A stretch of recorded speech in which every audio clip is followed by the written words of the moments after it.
Sistema Michoacano de Radio y Televisión presenta.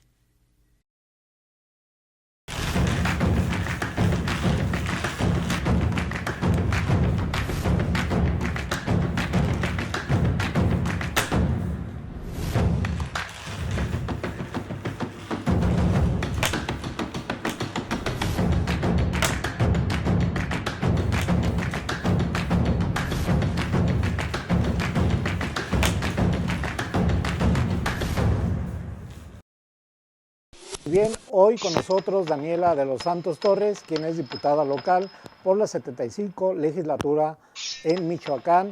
Nos hablará sobre el tema de la niñez y de la mujer, de la familia, pero nos dará diagnóstico y yo diría el drama que es este tipo de temas.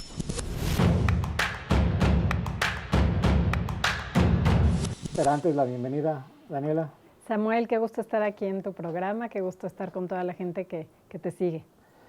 Iniciamos, ¿cómo llegas tú a la diputación local y por qué tomas este tipo de temas como, yo diría, como premisa de tu labor legislativa? Bueno, es la primera vez que llego por la vía de la representación, siempre había sido de mayoría, pero esta vez mi partido me da la oportunidad de ir en la lista. De hecho, apenas entré a la legislatura, fui la última diputada asignada. Y yo tenía mucha claridad de lo que quería lograr llegando a la legislatura, porque ya venía trabajando temas de niñez desde hace tiempo y quería fortalecer la Procuraduría del Menor. Entonces quería estar en la Comisión de Justicia, porque sé que muchos de los temas que tienen que ver con niñez se tratan en la Comisión de Justicia, y efectivamente presidí el Comité de Comunicación Social, formé parte de la Comisión de Justicia y también de la Comisión de Desarrollo Urbano, que en la legislatura pasada la presidí. Entonces, para mí era muy importante estar en esos temas, pero además ya tenía también la claridad de crear una comisión adicional que no existía en el Congreso del Estado, que es la Comisión de Protección a la Niñez y a la Adolescencia, la cual presentamos prácticamente entrando al Congreso y logramos que se aprobara. Es una comisión de dictamen que ya se va a quedar y que es importantísimo porque marca la agenda de niñez y de adolescencia en el Estado. Me llamó mucho la atención que gracias a la creación de esta comisión, muchos diputados presentaron iniciativas respecto a las niñas, niños y adolescentes. El tema principal, a ver, yo lo dividí en tres partes, pero tú me dices cómo lo abordas tú. Hablé de familia, niñez y mujeres, que sí van todos, digamos, en el mismo marco de referencia, pero tienen situaciones diferentes en cuanto a problemática, en cuanto a diagnóstico, a solución, etcétera, ¿no? Así es, y yo te diría un tema más que engloba estos tres y que yo te diría que es el objetivo principal del por qué me enfoqué en la niñez y adolescencia, que es la seguridad. Pareciera que no tiene nada que ver, pero tiene todo que ver el que tratemos que se le haga justicia a nuestras niñas, niños y adolescentes, porque finalmente si hoy un niño está siendo violentado, está siendo maltratado, está siendo abusado, nuestras adolescencias están siendo captadas por el crimen organizado y no estamos haciendo nada, no estamos invirtiendo presupuestos en ellos, pues son los primeros que terminan en las filas del crimen organizado. Hemos visto casos aquí de detenciones donde quienes están involucrados en estos crímenes son adolescentes entre 15 y 25 años de edad. Entonces me parece fundamental hacerle justicia a este sector de la población para evitar violencia no solo a largo plazo, sino también a corto plazo, porque donde hay un niño que está siendo violentado, hay un adulto que es un violentador, y si no hacemos nada por rescatar a ese niño, pues ese adulto, si se atreve a maltratar a un niño, no me quiero imaginar cómo se está comportando socialmente. En los siguientes bloques vamos a especificar por temas, pero antes quisiera que me dieras un diagnóstico cómo en el Congreso, la 75 legislatura local, abordaron estos temas, qué tanto interés había, hay o no hay interés y cómo se impulsa ese interés, ¿sí? Cómo se transforma en reformas, en iniciativas, digamos, en hechos. Así es, en hechos. Bueno, no solamente en materia de niñez, que fue algo que yo abordé y que estuve impulsando, que se logró la creación de la comisión, pero además el Centro de Justicia para Niñas, Niños y Adolescentes, sino también en materia de mujeres. Se incrementó la pena de feminicidio, pero además se agravó, por ejemplo, en casos donde el feminicidio se cometa contra una niña, el delito se puede incrementar hasta el doble. Normalmente ahorita el delito de feminicidio está, digamos, su pena es de 25 ya a 60 años de prisión, pero si se tratara de una menor se puede incrementar al doble. Entonces son penas mucho más ejemplares. También se agravaron por la relación que hubiera entre quien cometió el delito y la víctima, si hubiera temas que ya se conocían, o si temas donde le dio alguna sustancia a la persona antes de cometer el delito. Y también se agravó temas de abuso sexual. De las últimas iniciativas también que aprobamos, que fue muy interesante, es incrementar las penas para el tema de abuso o, como decirlo, acoso por delito cibernético, porque es algo que estamos viviendo, que a las jovencitas, a las niñas a través de las redes sociales las captan, las engañan y terminan cometiendo o abusos o feminicidios, y entonces fueron delitos que se quedaron tipificados y con mayores penas. A lo que voy es cómo dentro del Congreso de los 40 diputados, diputadas, se mostraba interés en este tipo de temas, porque hay diputados que llegan y tienen bien focalizado, como en tu caso, en qué temas van a abordar y en qué temas no, pero este tipo de situaciones, de temas son más sensibles. Sí. ¿Todos participaban en estos temas o sentías que unos se quedaban, otros no les importaban? Mira, de participar en el sentido de estar a favor, todos estaban a favor. Quienes los abordaban o quienes los presentaban quizás no eran todos. Hay quienes estaban más enfocados en materias económicas, otros de seguridad, otros de desarrollo urbano, pero cuando se trataban estos temas que son muy sensibles en favor de la niñez, de la adolescencia, de las mujeres, siempre había un tema de adelante, ¿no? Vamos a aprobarlo, vamos a darle para adelante. Hasta eso yo vi mucha disposición de los 40 diputados en aprobar este tipo de iniciativas. ¿No había temas relacionados con lo que estás hablando en donde se politizaron y se atoraron o se detuvieron, dijeron no vamos a tocar esto? Pues siempre fue un tema, el tema de la despenalización del aborto. Creo que es un tema que no hubo coincidencias en muchos sentidos. Yo debo decirte que creo que el tema del aborto, finalmente en Michoacán no hay una sola mujer en la cárcel por ese delito. En Michoacán, de hecho, hasta las 12 semanas por temas económicos o temas de abuso o de malformaciones puede haber un tema de un aborto. Sin embargo, creo que ahí pues no hubo coincidencias porque finalmente pues, la mayoría no estábamos de acuerdo en la manera en que lo presentaron. ¿Y cómo se va a presentar?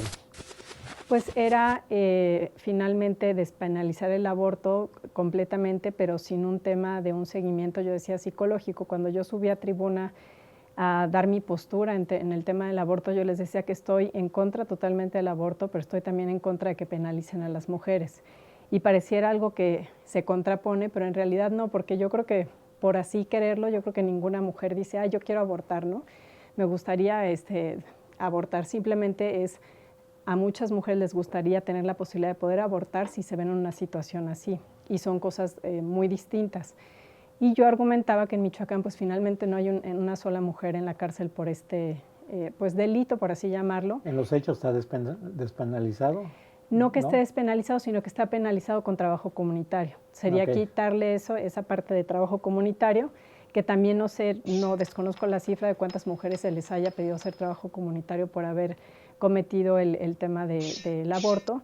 Yo me iba más por el tema de un apoyo psicológico a la mujer, porque finalmente, aunque tenga esa decisión y esté segura de que quiera abortar, psicológicamente, emocionalmente, y que se le hablara también de los daños físicos que puede tener. Una mujer que aborta es más factible que pueda ser infértil, es más factible que le pueda dar cáncer, es decir, que estén bien informadas antes de tomar esa decisión.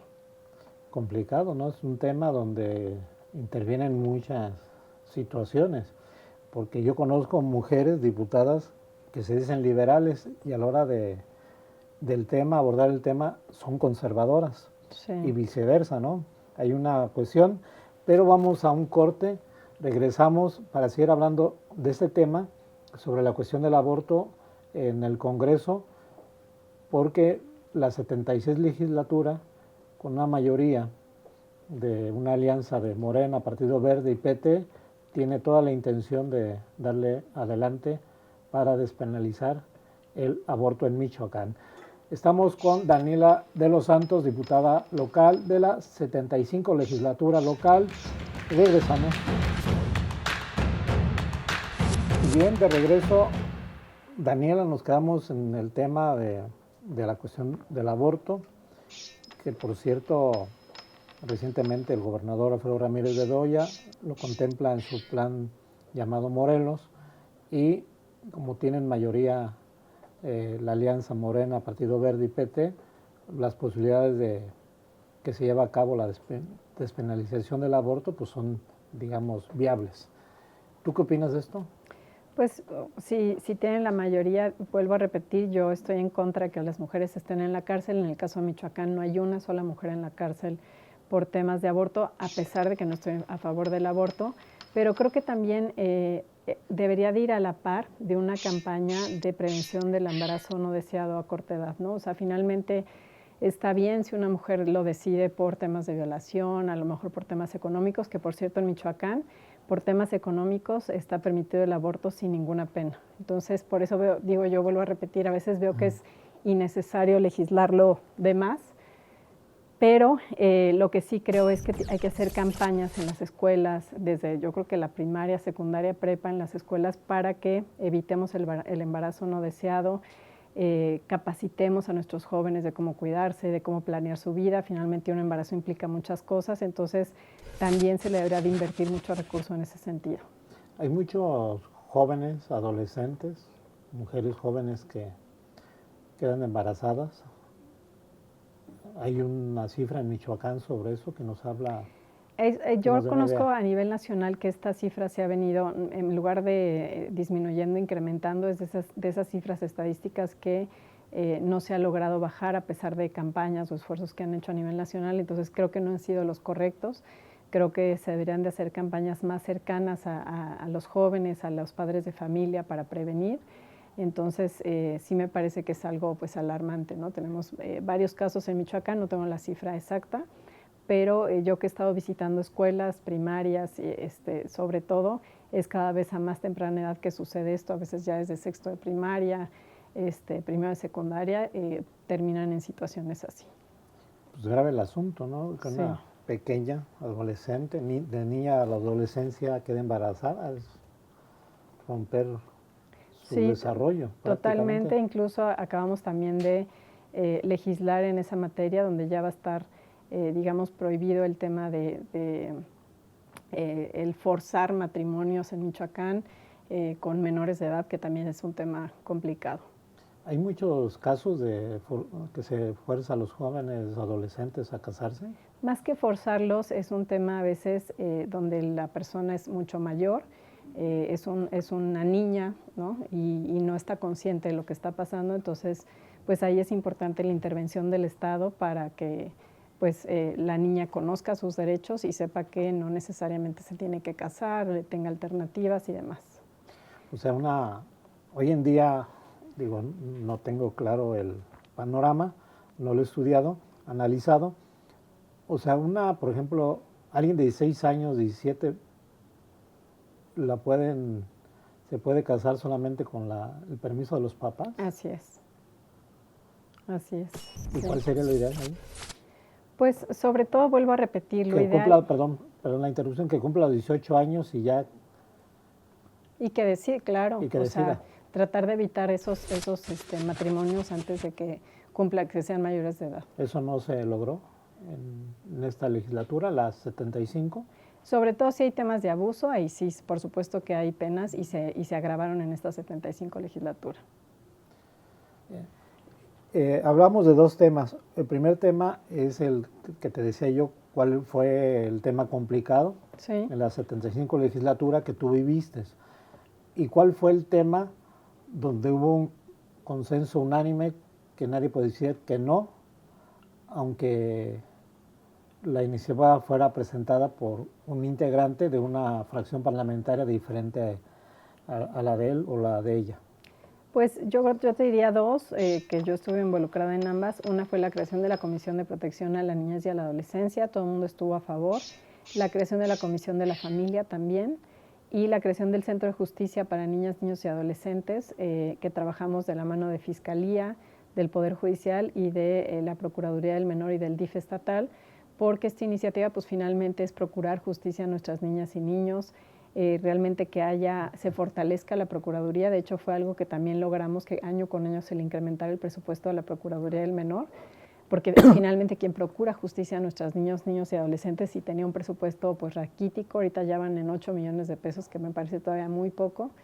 Entonces, pues me parece que son logros importantes y que no hubo, digamos, alguien que dijera, no, esto no queremos que pase, ¿no? Digamos que esas son tus herencias, Así es. Tu legado. Así es. Y en este tipo de, ¿cómo se llama la comisión? Comisión de Protección a la Niñez y a la Adolescencia. ¿Esta solamente es a nivel estatal o nivel municipal o cómo se estructura? Es a nivel estatal, pero me dio gusto que un compañero también presentó una iniciativa para que en todos los cabildos crearan una comisión igual, ¿no? Enfocada a la niñez. Y se aprobó también. Es decir, ya es obligatorio para los cabildos tener también una comisión de niñez.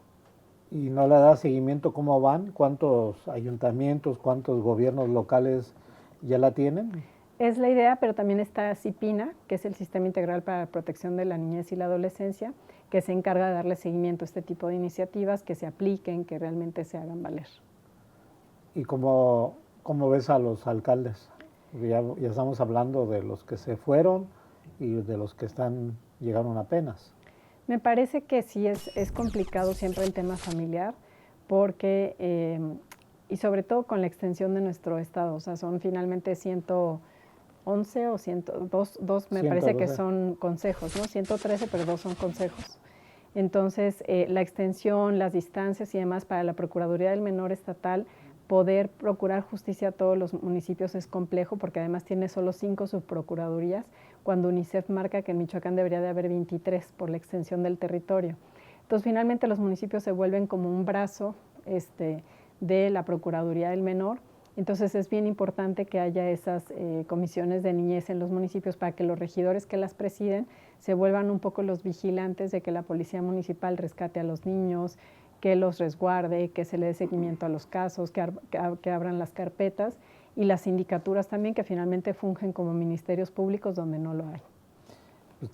Ya prácticamente estamos abordando el tema de la niñez. Para darle seguimiento,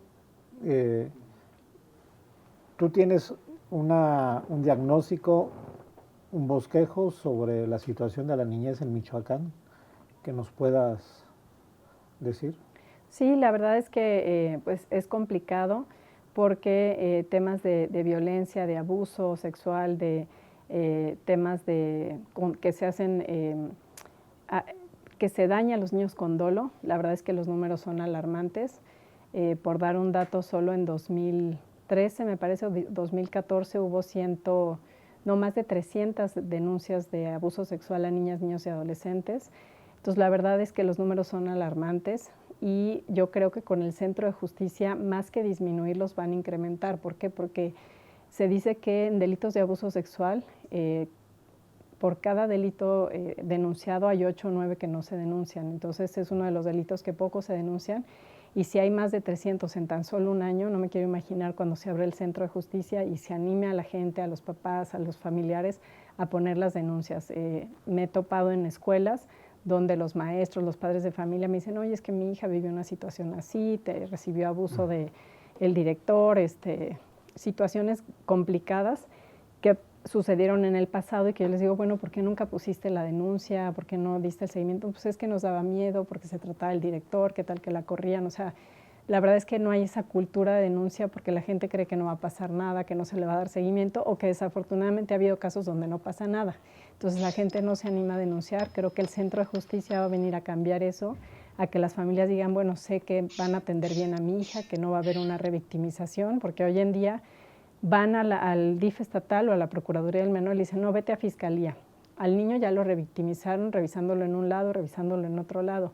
Pero con el Centro de Justicia en un mismo lugar va a estar la Procuraduría del Menor, que depende del DIF estatal, va a estar la Fiscalía con ministerios públicos recibiendo las denuncias, y va a estar un juzgado de lo familiar y penal, para que en un mismo lugar se abra un solo expediente entre todas las áreas, se revise ahí mismo y ya no revictimicemos a nuestras niñas y niños. Pues dramática la situación de los niños violentados. Vamos a un corte y regresamos contigo para seguir hablando del tema de la niñez, que ya me puse a pensar de lo delicado que es este tipo de situación y que considero que muchos no la visualizamos todavía. Estamos con Daniela de los Santos, diputada local de la 75 legislatura local en Michoacán. Regresamos. De regreso, Daniela, yo decía antes del corte que yo veo dramática la situación.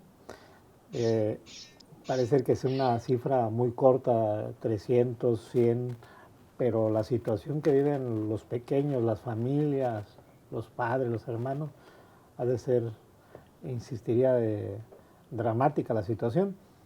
¿Tienes algunas cifras? Sí, nada más en 2022, que es como la más reciente que tengo de parte de la Fiscalía, fueron 326 casos de abuso sexual. En caso de lesiones dolosas, 213. Pero, por ejemplo, en 2021 de abuso sexual hubo 427. O sea, estamos hablando entre 300 y 400 casos de denuncia al año de temas de abuso sexual. Y vuelvo a repetir, es un delito que casi no se denuncia. O sea, estamos hablando que por cada delito denunciado hay 8 o 9 que no se denunciaron. Entonces, nada más hagamos la multiplicación. Estamos hablando de miles de niños que reciben temas de abuso sexual. Y vuelvo a repetir, esto está muy ligado con temas de seguridad, porque un niño, a veces dicen que infancia es destino, pero yo digo que muchas veces pueden salir adelante.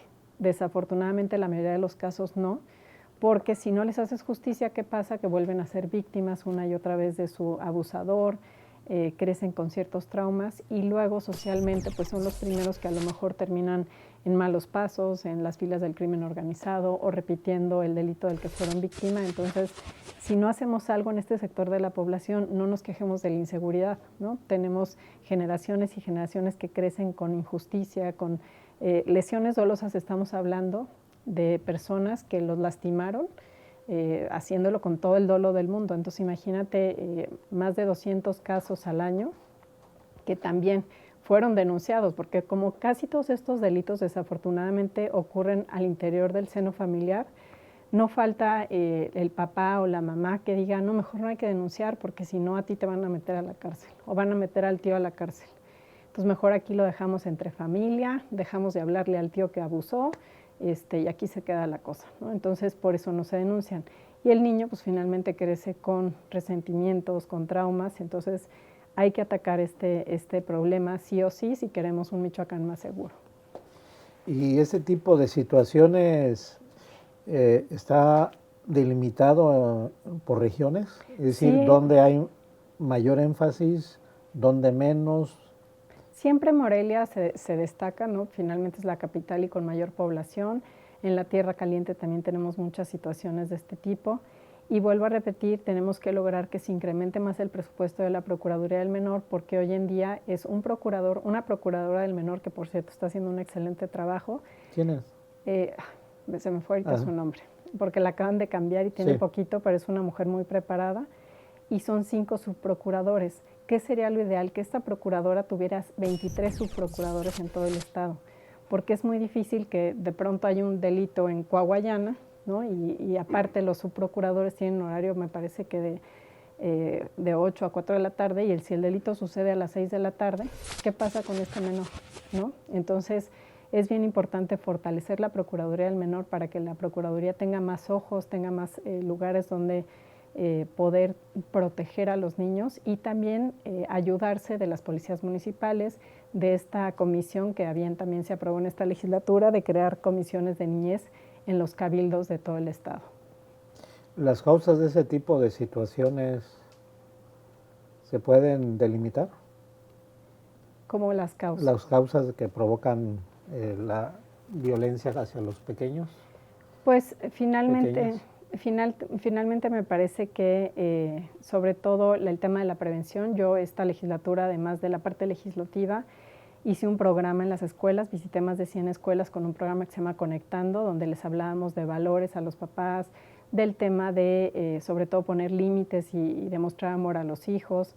Pues finalmente también compartir con ellos el no normalizar la violencia, ¿no? Porque pareciera ya Recuerdo que el INE hace poco hizo un concurso de dibujos, que es lo que más le asustaba a los niños, y pues todos los niños hablaban de violencia, ¿no? Que no me vayan a matar, que no haya pistolas, que no haya... Pues ya finalmente se está normalizando mucho y tenemos que evitarlo, tenemos que prevenirlo desde las escuelas, con campañas, con programas, y me parece que también es mucho pasar a la acción, ¿no? No solamente legislativamente hablando, sino haciendo programas directamente en las escuelas con los padres de familia. Por lo que estás hablando hay un vacío, y yo creo que un vacío enorme. Desde el punto de vista cultural, porque en muchas regiones hace como si fuera algo natural, se ve, y lo cual es demasiado lamentable. Y también tiene que ver la parte de educación, es decir, cómo vas formando a los pequeños, cómo le vas inculcando valores para evitar este tipo de situaciones. Si hay un enorme vacío. Sí, finalmente, porque yo siempre he dicho que si uno de los derechos de los niños lo atendiéramos bien, que es el derecho de prioridad, todo el panorama de los niños cambiaría en todos los sentidos, porque si hablamos de prioridad es que tendrían que ser prioridad en presupuestos, ¿no? Porque todo lo que hablas en favor de la niñez, pero no trae aparejado presupuesto, se convierte en demagogia. Entonces, al final, si no fortalecemos la Procuraduría del Menor presupuestalmente hablando, si no logramos que haya más vigilantes en el Estado procurando justicia a los niños, si no logramos que haya más fiscalías especializadas, es decir, que realmente haya presupuesto enfocado a hacerles justicia, pues no va a funcionar esto. Lo voy a hacer de una manera muy, muy simple, yo diría hasta simplista. ¿En qué lugar tenemos a la niñez para una atención integral? ¿Qué es primero? Obra pública, seguridad, ¿y en qué sitio está la niñez? Desafortunadamente yo creo que los presupuestos a la niñez no ocupan un buen lugar en el tema presupuestal. De hecho, esta última aprobación de presupuesto yo alcé mucho la voz con que fuera un presupuesto con perspectiva de niñez. Se logró porque se le etiquetaron 35 millones al Centro de Justicia, se incrementó a más del doble la Procuraduría del Menor, pero falta mucho por hacer, ¿no? Finalmente vemos escuelas, son muchísimas, yo entiendo que es muy difícil atender todo, pero que es poco el recurso que se destina a mejorar las escuelas, a mejorar, por ejemplo, las áreas deportivas. Si a un niño le das un instrumento, lo pones a jugar fútbol, lo pones a clavarse en temas culturales o deportivos, pues a lo mejor ya no le va a interesar andar en las calles o meterse en malos pasos. Pero si no destinamos recursos a esos objetivos, ¿cómo le hace un niño que sale de su casa y no tiene más que hacer más que irse a la tiendita de la esquina a jugar maquinitas y que llegue ahí el crimen y pronto le ofrezca algo, ¿no? En Michoacán, ¿qué municipio, qué gobierno local se interesa más por la niñez? Y a nivel nacional, Michoacán, ¿cómo quedamos desde el punto de vista comparativo? ¿Y cuál es el marco ideal que si hubiera que seguir para implementar esas medidas que le den mayor atención integral a la niñez? Me parece que pues los municipios al final hacen un esfuerzo a través de sus policías municipales, pero finalmente en niveles de competencia no tienen la competencia para resolver los asuntos. Por ejemplo, el caso de Morelia, veo que tienen no sé cuántas, pero que tienen patrullas para atender asuntos familiares, incluso traen dibujos de niños, no sé si las has visto. Sí. Entonces es para ir a rescatar niños, pero me parece que son 1, 2, 3 patrullas, desconozco el número, cuando denuncias hay muchísimas. Entonces, vuelvo a repetir, es un tema de hacer equipo, tanto los municipios, el Estado, la Fiscalía, el Poder Judicial, para realmente destinarle mayor recurso y que sea un trabajo integral. Me parece que el Centro de Justicia va a venir a ayudar mucho en eso. La idea es que no solo el Centro de Justicia esté en Morelia, sino que se vaya expandiendo de acuerdo a las necesidades, porque si el centro solo está aquí, pues cómo atender a la gente de la Tierra Caliente, de la región de la costa, por ejemplo. Entonces tiene que ser un trabajo poco a poco, que se le vaya invirtiendo más y más recurso a la procuración de justicia de los niños. Bien, aunque ya nos dices un bosquejo que es un centro de justicia, me gustaría profundizar un poco más. Vamos a un corte, regresamos para ver ese tema Estamos con Daniela de los Santos, diputada de la 75 legislatura local en Michoacán. Regresamos.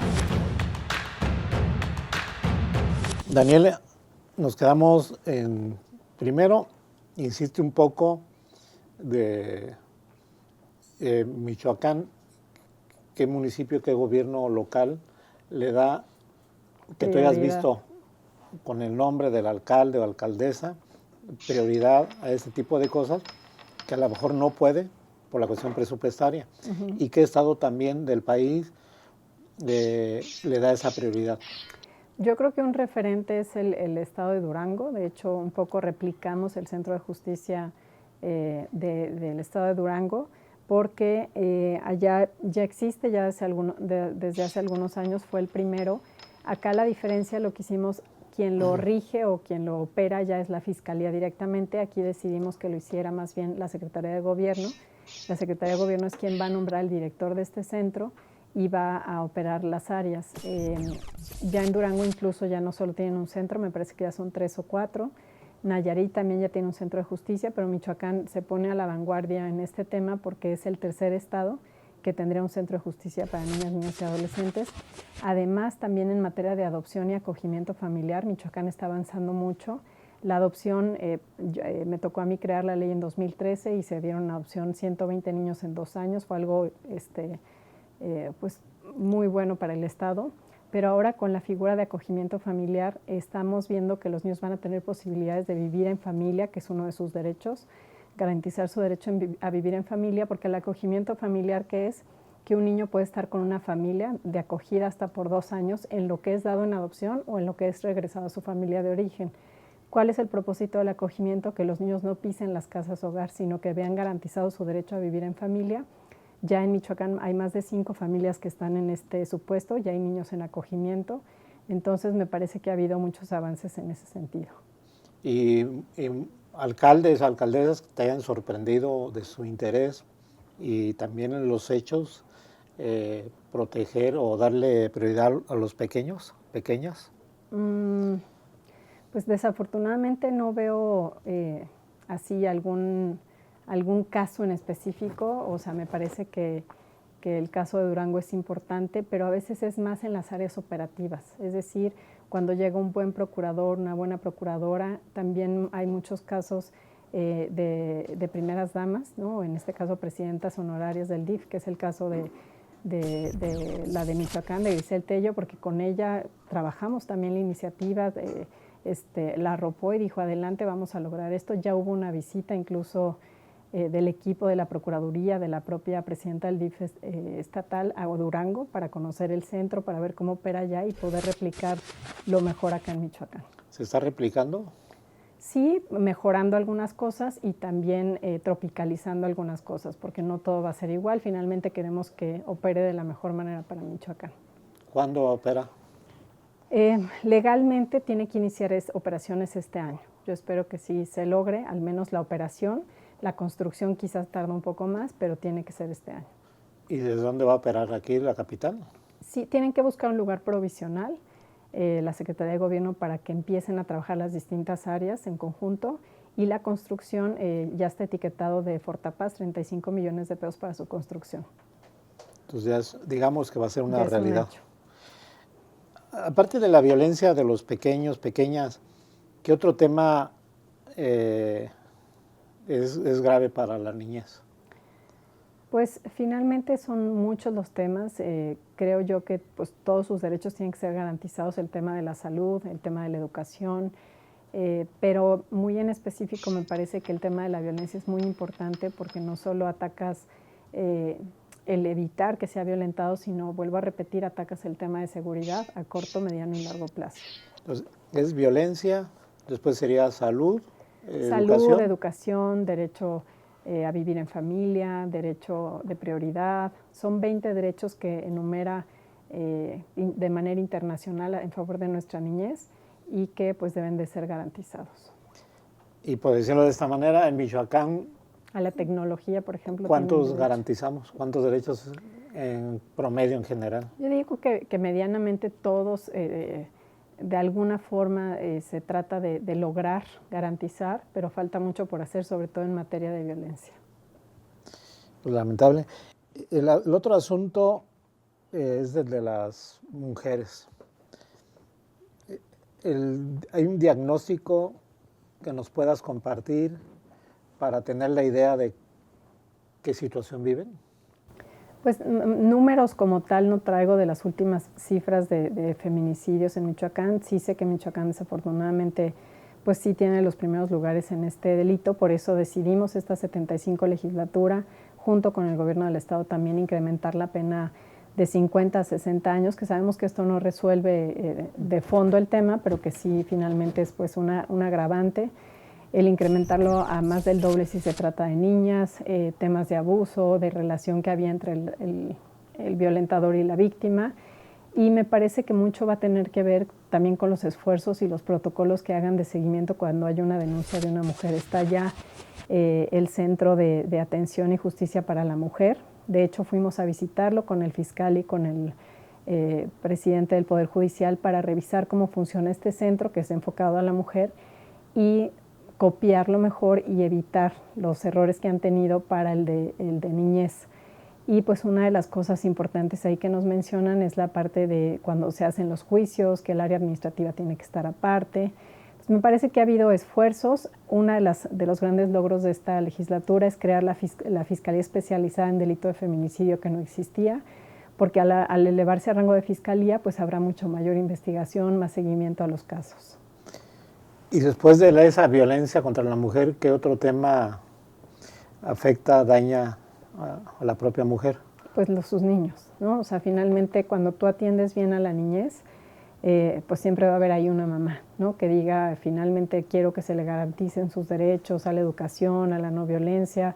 Cuando hay desafortunadamente violencia hacia una mujer, siempre hay niños ahí. Bueno, no necesariamente siempre, pero en la mayoría de los casos hay niños. Entonces creo que el trabajo en equipo del Centro de Atención y Justicia para la Mujer con el Centro de Niñez va a ser muy importante porque finalmente ya normalmente los atienden ahí a veces, entonces ya va a haber un lugar especial para ellos, más digno, con mayor seguimiento y sobre todo también, vuelvo a repetir, al ser el derecho de prioridad uno de sus derechos, pues los expedientes de los niños son los que deberían de estar siempre hasta arriba en los juzgados.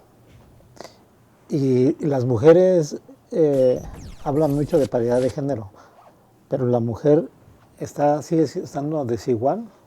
Por ejemplo, te voy a decir unos casos como el ejemplo tipo de trabajo, sí, el tipo de la percepción económica, laboralmente hablando.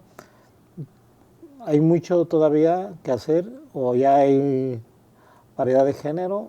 Yo creo que ha habido muchos avances, pero todavía el tema del salario es algo muy claro, ¿no? Que al mismo trabajo luego hay sueldo menor hacia la mujer, que aunque ya está garantizado se tiene que vigilar que se cumpla. Me parece que también a nivel político, por así decirlo, luego a veces los congresos, aunque hay paridad, las JUCOPOS las presiden los hombres a veces y dejan a un lado a las mujeres, entonces todavía hay mucho por hacer y sobre todo pues esta parte de protección, ¿no? Me parece que los protocolos de seguimiento de protección a la mujer cuando hay una denuncia tienen que ser mucho más amplios, tienen que ser mucho más prontos para evitar pues finalmente un feminicidio. Pues la situación ahí de violencia política de género es otro punto, ¿no? Que se nota sobre todo en cuestiones de campañas políticas electorales. Creo que últimamente ha habido ya sentencias en favor de la mujer que marcan precedentes para evitar en un futuro que haya violencia de este tipo. Vemos el caso de algunas delegaciones a nivel en la Ciudad de México que hubo denuncias y que ya salieron en favor de las mujeres, entonces estos precedentes pues ayudan para evitar violencia en un futuro también. Bien, vamos a un corte, Daniela, y regresando vamos a tratar de abordar el tema de la paridad de género en cuestión de calidad dentro de un Congreso del Estado de Michoacán, en este caso de la 75 legislatura local, en donde muchos diputadas se cuidan en hablar si hay o no, por ejemplo, machismo, si han sufrido violencia de género y no la denuncian. Pero regresamos, Estamos con Daniela de los Santos, diputada local. Y bien, de regreso, Daniela, bueno, pues nos quedamos, yo me quedé con la curiosidad. ¿Qué pasó en la 75 legislatura local, donde son mayoría mujeres? Sin embargo, yo al menos no percibí que las mujeres hicieran un bloque para, digamos, de esta manera imponer reformas, iniciativas a favor de cualquier tema, en donde se vieran juntas, unidas. ¿Esto por qué será? ¿O es una percepción mala la mía? Yo creo que sí, quizás no es la más adecuada, porque yo veo que sí nos unimos mucho, sobre todo en temas de niñez, en temas de agravar penas en materia de feminicidio, en temas de desarrollo urbano, ¿no? Por ejemplo, yo estaba en la Comisión de Desarrollo Urbano presidida por Lupita Díaz Chagoya, y yo, pues, siendo mujer, siempre la acompañé en los temas. En la Comisión de Justicia también presidía a Anabet como mujer, y yo siempre traté de arroparla, de hacer equipo, porque la atacaban mucho y a mí eso no me parecía correcto. Entonces, pues creo que hubo sororidad por parte de muchas de nosotras. Cuando justamente estuve también en la mesa directiva, que estaba como presidenta la diputada Julieta, que también estaba siendo como muy atacada, y además en lo que podía la ayudaba, estábamos como allá al pendiente. Entonces creo que sí trabajamos en equipo, sin duda. Hay iniciativas en favor de la paridad. Yo presenté una para que las coordinaciones de los grupos parlamentarios se alternaran. Es decir, si hoy el coordinador de una bancada es un hombre, a haber un cambio tiene que ser una mujer, y fue aprobado por el Congreso. Entonces creo que sí hubo avances en esa materia. Quizás no nos reuníamos las 25 a platicar, echar el café o así, de pronto sí por grupitos, pero creo que hubo buena relación de parte de todas. El hecho de hacer ese bloque, lo vamos a decir de esta manera, femenil, de diputadas, al bloque de los hombres, por decirlo de otra manera, se contenía en, digamos, en violentar. Pues yo creo que no necesitamos hacerlo, ¿eh? Creo que sin hacer bloque nos impusimos las mujeres. ¿Siempre? Sí. Digo, finalmente casi toda la Jucopo terminó presidida por mujeres. ¿Y no hubo situaciones de violencia política de género? ¿No hubo gandallismo? ¿No hubo...? No, sí creo que al inicio, un poco en el tema de la conformación de la Jucopo, porque pues fueron puros hombres, y entonces ahí todas empezaron a decir, oye, no, espérate. ¿La Jucopo qué es, perdón? La Junta de Coordinación Política. Que es el máximo órgano. Es el máximo órgano, digamos que la conforman los coordinadores de cada bancada, y todos los coordinadores eran hombres. Y al final fue cambiando y terminaron siendo mayoría mujeres. Entonces creo que eso fue positivo. Fue un logro. Fue un logro. La mesa finalmente siempre fue presidida por una mujer, los 3 años. Y la violencia, hace rato hablamos de la violencia política de género. ¿Tú no has sufrido? Sí, en el 2018 éramos 7 contendientes a la alcaldía. Yo era la única mujer. Fue cuando ganó el profesor Raúl Morón, que por cierto recibí mucho respeto de parte de él, pero no de todos los contendientes. Entonces sí fue complicada esa elección. Bueno, y últimamente pues anunciaste que renuncias al PRI, que era tu partido, y te vuelves independiente, te vuelves una mujer sin partido político. ¿Y qué se visualiza? Pues fue una decisión no sencilla. Llevaba 16 años de militancia en el PRI. No era una decisión que había tomado hace meses, sino te diría que hace un mes y medio, porque quería ver qué pasaba con el destino del partido, si iba a haber una renovación, si iba a haber cambios, y veo que no lo hubo, que iba a ser lo mismo, que hubo una reelección, y no le veo un rumbo claro al partido. Entonces decidí hacerlo en este momento. Para mí a lo mejor hubiera sido muy fácil hacerlo antes de la elección, tomando la decisión de irme a otro partido, porque puertas abiertas he tenido en otros lados, pero decidí hacerlo en este momento y entregándole buenos resultados al PRI para irme por la puerta de enfrente. También se habló de que, bueno, tienes hoy ya ex compañero de partido, Marco Polo Aguirre, y él ya está, digamos, dentro de la alianza Morena, Partido Verde y PT, y se pensó que que te ibas a ir o al Verde o a Morena o hasta se llegó a especular al gobierno de Michoacán. ¿Cuál es tu camino en corto plazo?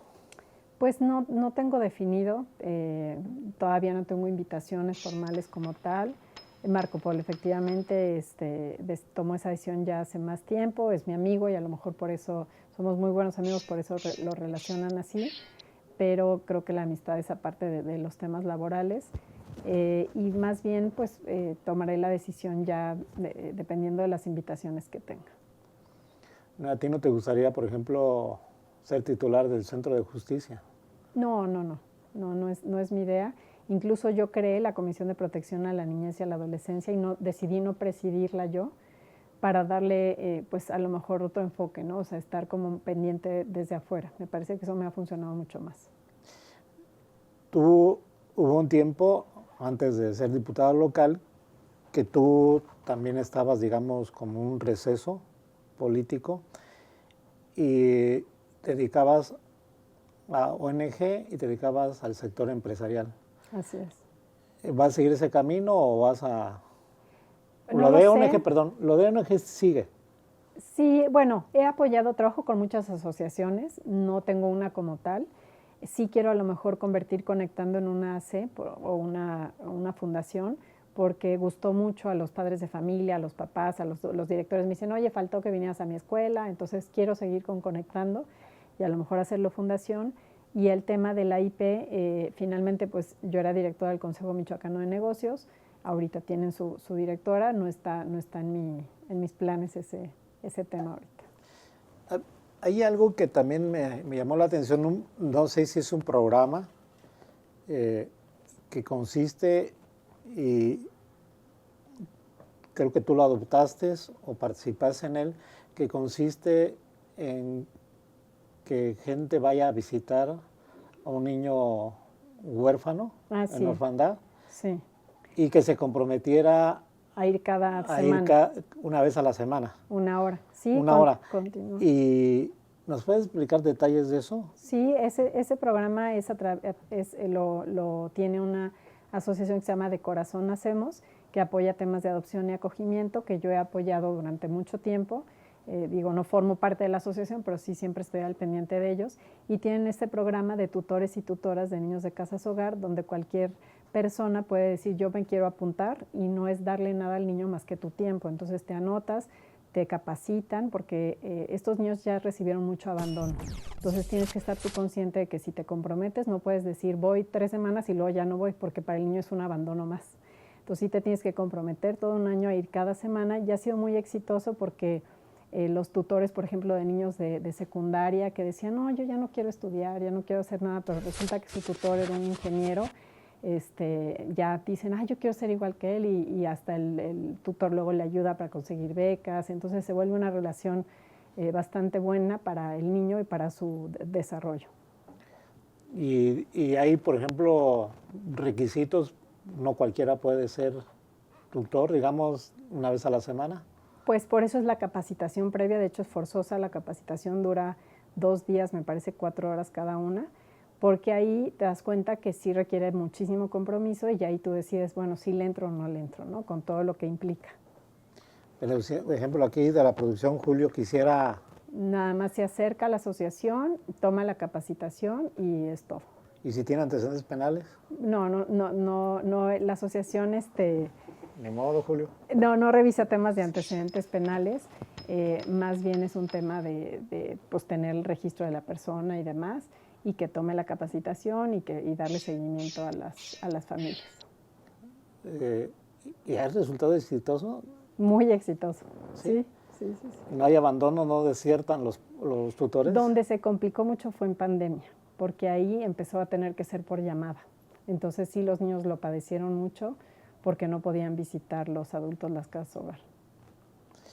¿Qué mensaje nos darías, para ya terminar, como apartidista?